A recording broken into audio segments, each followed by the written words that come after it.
I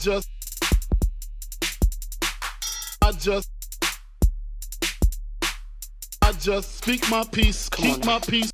What's good, y'all? Welcome to the Speak My Peace podcast. As always, I'm your gracious host, Greg Lacey. Like we always do about this time, I hope this episode reaches you all in good health. That you take care of yourself and your loved ones, so we know how important that is. Now, I know you all may think this nigga going on a recanting tour, and that's not the case.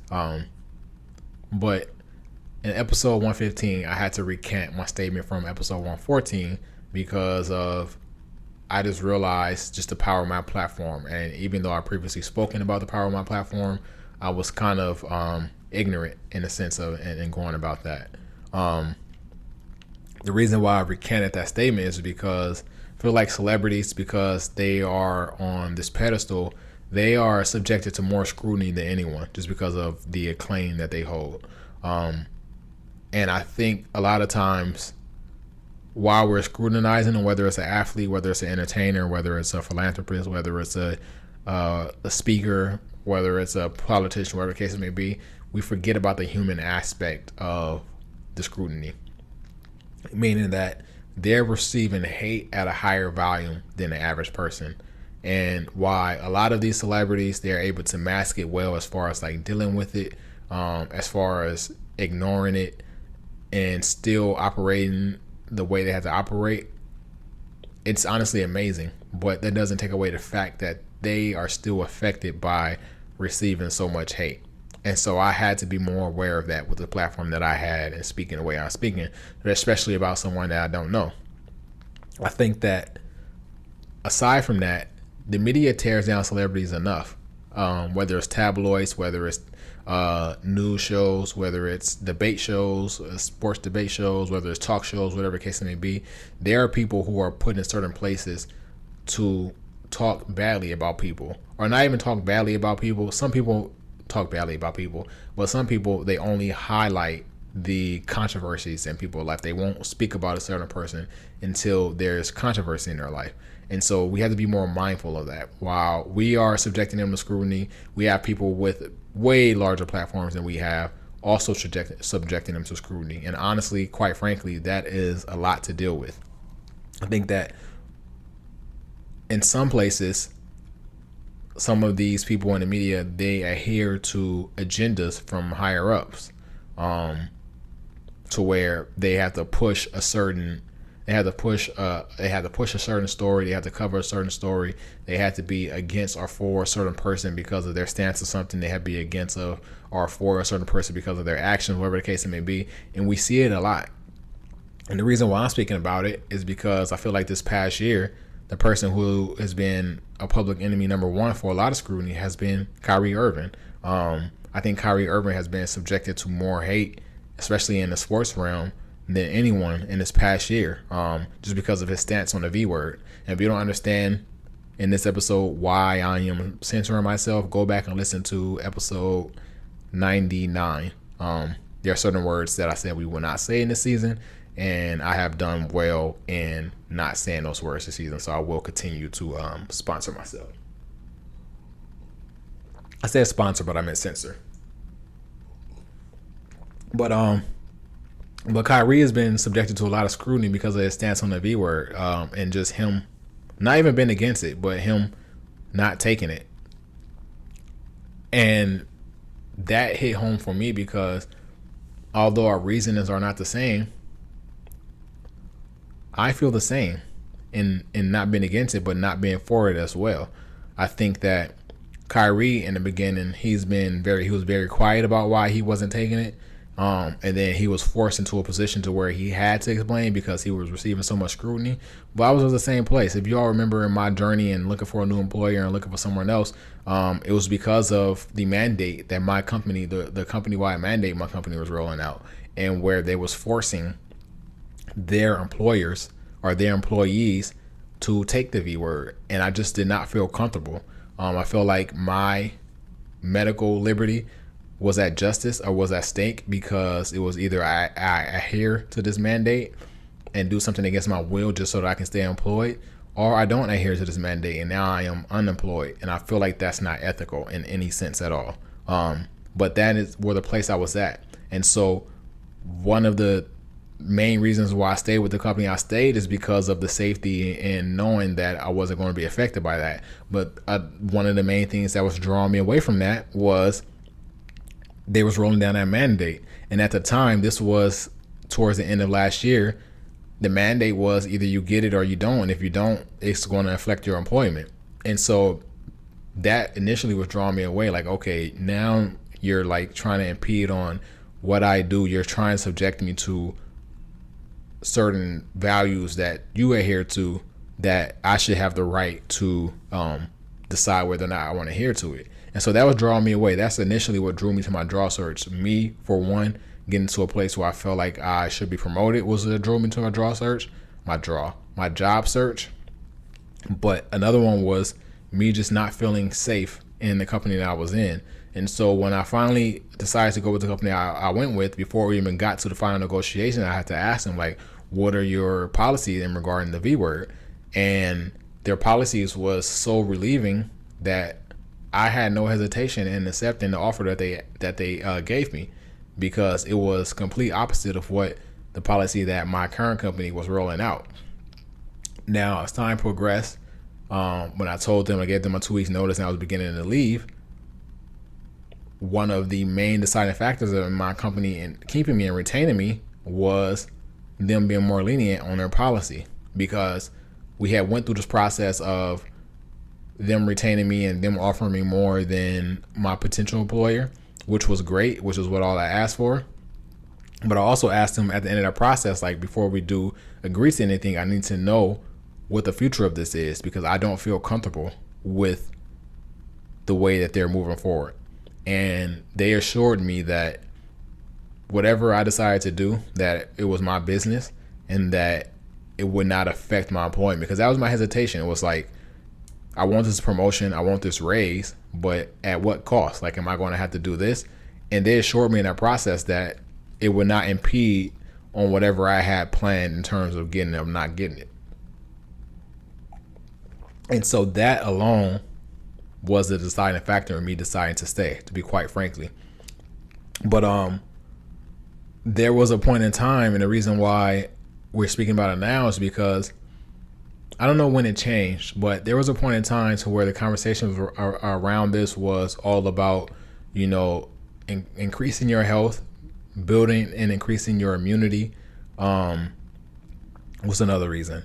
Just giving the scientific reasonings for behind it, but also in the case that you do contract the C word, the possibility of it not being as fatal as it could be. But this was the initial conversations regarding the B word. And the B word is not the vagina. I know I keep on saying it. For those of you may be new listeners, the B word is not vagina. Put two and together, you'll figure out what I'm talking about. But this was the reasoning for, these were the early conversations behind that. And somewhere in between then and now, the conversations went from there to fear mongering. What I mean by fear mongering, to where it was like, okay, we're rolling this out. We're hoping a lot of people adhere to it. We hope that a lot of people are open and getting it. And there were a lot of hesitation. There was a lot of people who didn't get it. There were certain thresholds of percentages of people they wanted to have the V word that didn't have it. And then the fear mongering started. They started to roll out these conversations, or they started to have these conversations about, well, if you don't get it, you're going to die. If you don't get it, you're more than likely to contract the V word. Almost said it, but I didn't say it. But that wasn't, remember, it's two V words. So this is not the main V word, but I'm glad that I almost slipped up and said that so y'all understand. Whatever the case may be, getting off track. But, if you do get the VAC V word, it would increase your chances of you less likely being able to contract the V word. And it was a lot of just miscommunication that came from this fear mongering, because it went from, do this for the betterment of yourself to do this or else. And that has always made me feel a certain way, because it just didn't seem right. It just didn't seem ethical. And so within all this, me being an avid watcher of sports, especially with basketball, I started to see the picture that the media started portraying of Kyrie Irving, because of not even him just being against it, but because of him deciding not to do it. In a sense, Kyrie Irving kind of became public enemy number one, because when the NBA first paused during this P word, there was some hesitation from players, because if you remember when the NBA first paused, during that time of it being paused, we had the murders and the deaths of George Floyd, Breonna Taylor, Ahmaud Arbery. And then when the season came back, we had the almost death, but the fatal, not the non-fatal shooting of I may forget his name, but I think it was Elijah. It's not Elijah Blake. What is his name? Damn, how I forget his name? I think it's something Blake or it's Jacob something. Damn, I'm so sorry that I forget his name, but it was a shooting in Milwaukee where officers shot a man in front of his kids. They paralyzed a man. The man was getting to his car and an officer shot him. Jacob Blake. I think his name was Jacob Blake. I hope that I'm not getting his name wrong. But this shooting happened after the NBA resumed. But I take you all back to 2020. It was because when the NBA paused and there were talks about people coming back, there was a lot of hesitation from athletes coming back because the state of the world was in. Some people had grown accustomed to their life at home and they couldn't give it up right at that moment. I remember one of the most covered cases, or the most covered examples, was Trevor Ariza. He had gone through a lengthy custody battle while the season was paused, and he had finally gained rights, I believe, to his son. And he had went into the bubble, he would have to relinquish his rights. There was also people who, like Kyrie Irving, who didn't return because he said there were bigger things going on in the world, meaning bringing awareness to, you know, these deaths, these murders, and these injustices that are going on around the world. Remember, we were in a world to where there was protests going on every other week, it felt like. And so he decided not to resume the season for that reasoning.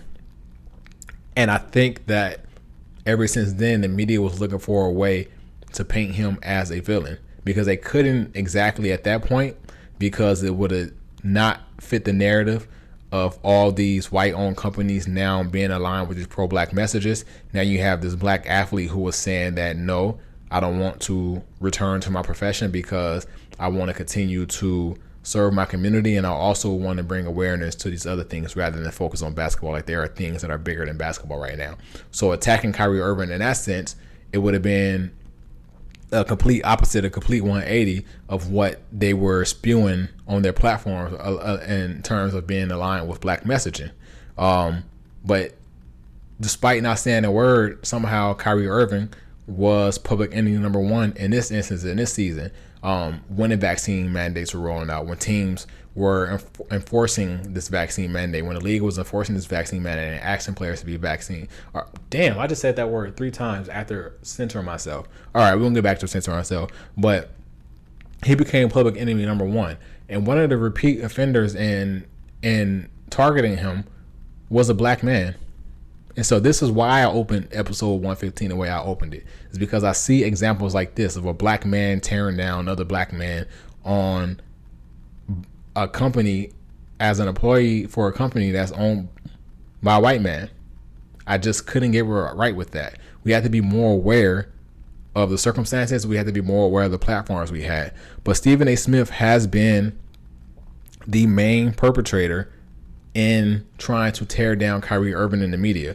He speaks so openly about Kyrie Irving personal life, has called him words like coward, has, said that his team's failure was all because of him not deciding to not be V-worded, and many different other things. But this is reminding me as I'm preparing for this episode just how ill intent with a platform so big could have so much influence on how people view you. One of my favorite Malcolm X quotes in terms of the media is, if you're not careful, the newspapers will have you hating the people who are oppressed and loving the people who are doing the oppressing. And that is Stephen A. Smith. If you all remember, Stephen A. Smith acted the same way with Colin Kaepernick. Colin Kaepernick decided to kneel. Colin Kaepernick decided to fight against the league. Colin Kaepernick decided to stand for us, the people. And for some reason, this rubbed Stephen A. Smith the wrong way. And so I'm seeing a repeat pattern of Stephen A. Smith speaking out against black men who are doing things and going against the grain for the sake of their people. To me, it's kind of house nigga-ish. And I hate to use that phrase and use that word on this platform and me speaking about being meaningful of our platform, but that's what it seems like to me. Stephen A. Smith was an employee of ESPN who was owned by Disney. We know how big of a conglomerate that Disney is. We know what the genetic makeups of the people within those buildings look like. We know that Stephen A. Smith is, up until this year when everybody got pro-black, or last year when everybody got pro-black, Stephen A. Smith, for the most part, was one of the only black faces in that building that we see on TV every day. Yet we have this black man tearing down these other black men because they decide to go against the grain. And he is so persistent in spewing these messages against them or about them that it seemed that way to me. That the only way I can really determine, or only way I can really describe it, is house nigga-ish. Because you are so relentless in your pursuit in defaming these people, yet you are on the same platform praising a white man. I hate to make everything about race, but just 2 and 2 don't add up for me. So you have Colin Kaepernick, who's bringing awareness to social justice, to racial inequality, to police brutality, and he's blackballed from a league. And then the league want to try to bring him in, and he says, no, we're not doing it on y'all terms because y'all screwed me over once. We're going to do it on my terms. And for some reason, this rubbed Stephen A. Smith the wrong way. And so now he's personally attacking Colin Kaepernick. And then we have, years later, we have Kyrie Irving. Kyrie Irving said, I'm not with none of that y'all on. This is what I want to do, and this is how I'm going to do it. Not affecting anyone else, not disrespecting anyone else. And the crazy part about this is Kyrie Irving and Colin Kaepernick are two people who are really not active in media in terms of offering quotes and speaking to people and really just being active on social media. Like, we don't hear too much from these people, but their actions speak enough for them. And for some reason, this is rubbing Stephen A. Smith the wrong way. To get back into that white counterpart argument I was just making, Aaron Rodgers, one of the most beloved players in the NFL right now, he had this whole debacle. And to give you all a backstory before I even get into that, Stephen A. Smith is known for a lot of things on ESPN. His hate for the Cowboys is probably one of the most prevalent. His big words that he uses is actually the most prevalent. Cowboys come after that. The big words he used, the antics he has, and when he's in these debates, but also his love for Aaron Rodgers. You know, that famous quote, "bad man," calling him a bad man and extenuating that A, or the A's within bad man. Stephen A. is vocal about his support for Aaron Rodgers. And what we learned last year is that Aaron Rodgers lied about his V-word status. Well, he said there was a play on his, I forget exactly the quote that he used for his words, but essentially he lied about it. In August, he told reporters that he had the V-word. The season goes on. He goes to a party, tests positive, and then it is learned that he lied about his status. And the reason why we find out he lied about his status, because there are certain rules, there are certain implementations, there are certain protocols for people who contract the V-word while they have the V-word, and people who contract the V-word while they don't have the V-word. Or let me not make that confusing. People who contract the C-word while they have the V-word opposed to people who contract the C-word while they don't have the V-word. It's two different protocols.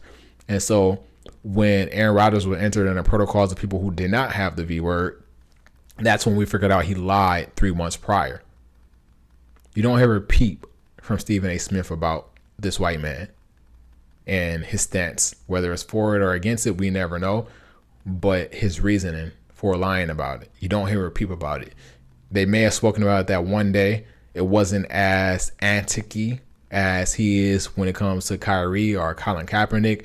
He wasn't so loud and boisterous as it was when it comes to Kyrie and Colin Kaepernick, but it just seemed weird. But this is going back into the point I made earlier in this episode about the agendas. I think that Stephen A. Smith is one of the most notable voices when it comes to sports today.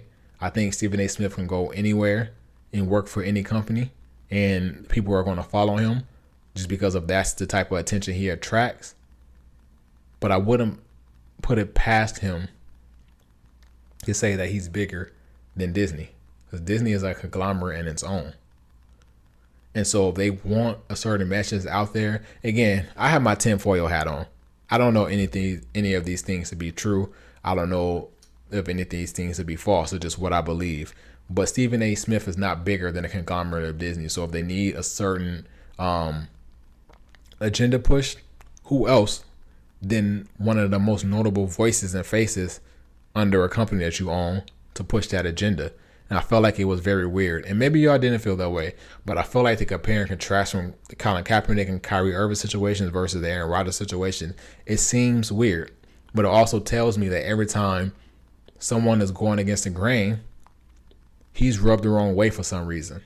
And if there is ever any indication in life that you're doing something right, when you're standing on your principles, it's when people are rubbed the wrong way.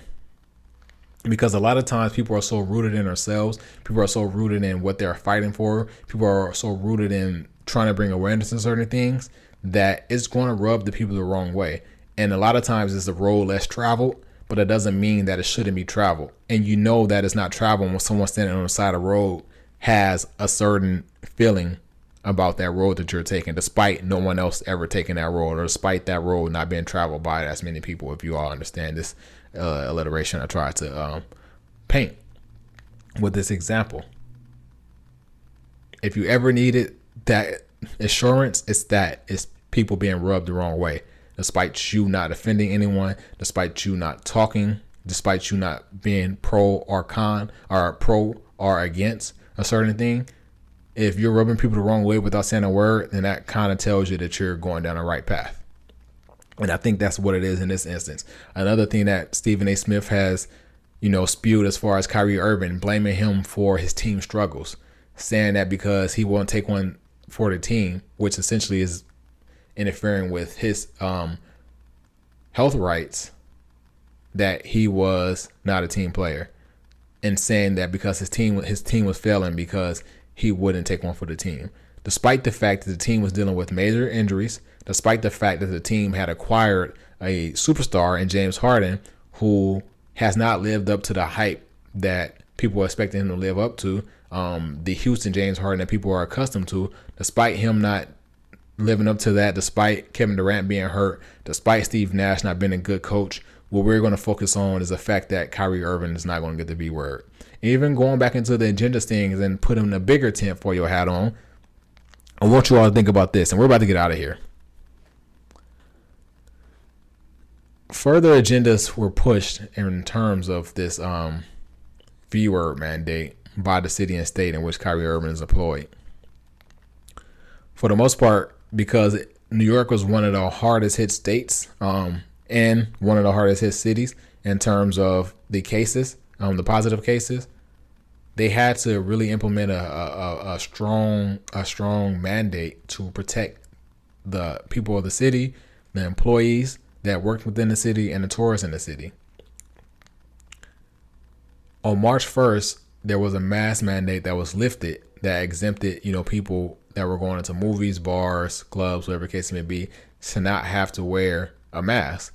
However, employees of private companies still had to wear a mask, and the V word mandate was still in place. This was March 1st.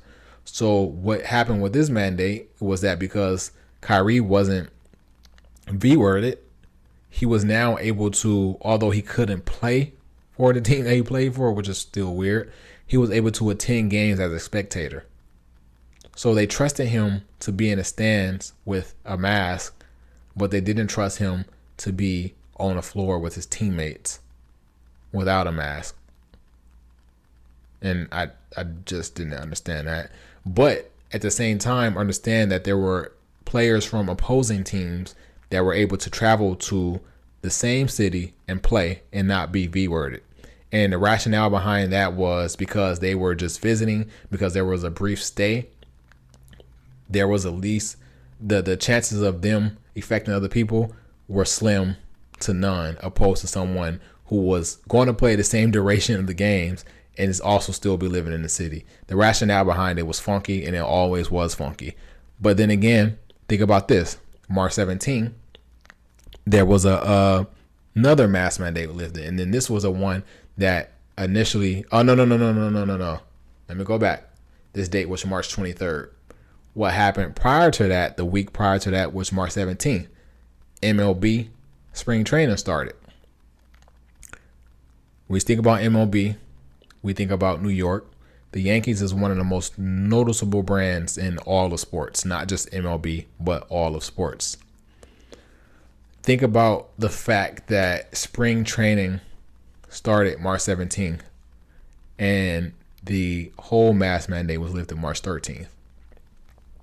Prior to spring training beginning on March 17th, Aaron Judge, one of the most notable faces on the most notable brands in all of sports, was asked about his V-word status, and he skipped the question, sidestepped the question, not addressing the question. Now, I'm just making assumptions. I don't know whether or not he was V-worded or not, but I think the sidesteps kind of gives the implementation, or you can make the assumption that he probably wasn't because he chose not to address it. But it can also equally mean that he probably got it and just chose not to speak about it. But I think the notion that most people got from him is that he wasn't. So after he makes his sidestep, the week later, the mask mandate is lifted because we're getting ready to roll into the baseball season. Again, I said I have my bigger tinfoil hat on, so I don't know all this to be true. This is all just assumptions. But I want you all to think about this. That mask mandate was lifted March 23rd. That allowed Kyrie Irving to finally play in New York.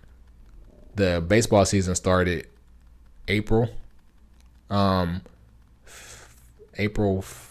forget when the baseball season started. Well, it was a couple weeks after that mandate was lifted. Just a week after, Aaron Judge, of one of the most notable brands in all of sports, sidestepped that question. The Yankees franchise is worth $7 billion. The Knicks franchise is worth $6 billion. And I want y'all to guess what the Nets franchise is worth. Yes, you are right. $3 billion. So we're going back into this tinfoil hat thing. Think about all the money that the Yankees as a franchise bring into the city. Think about all the tourists that this franchise bring into the city. Think about all the money this team generates for the city. And then think about the one athlete, not the one athlete, but the most noticeable, one of the most famous athletes that plays for that franchise at the time, not being able to play. Think about how that affects the bottom dollar of that franchise. Capitalism is a weird thing. It's not a weird thing. It's a disgusting thing. But it's a thing. And it happens time and time again. That's all I have for you all this week, man. Be safe out there. Protect yourself and your loved ones. Stay sucker free. Please be mindful of the messages you spew about people you don't know. Please be mindful of the messages you spew about people you know in this world, because they have an effect. Like, we shouldn't be using platforms to bring down people, especially black people. We deal with enough. We don't need any more. Like, the world does it already. That's really all I have for you all this week. As we get out of here, my what to watch for this week. If you have children, if you enjoy dinosaurs, if you enjoy CGI, check out Prehistoric Planet on Apple TV+. Once again, my what to watch for this week is Prehistoric Planet with Apple TV+. That's the Speak One Piece podcast for this week. I'm out.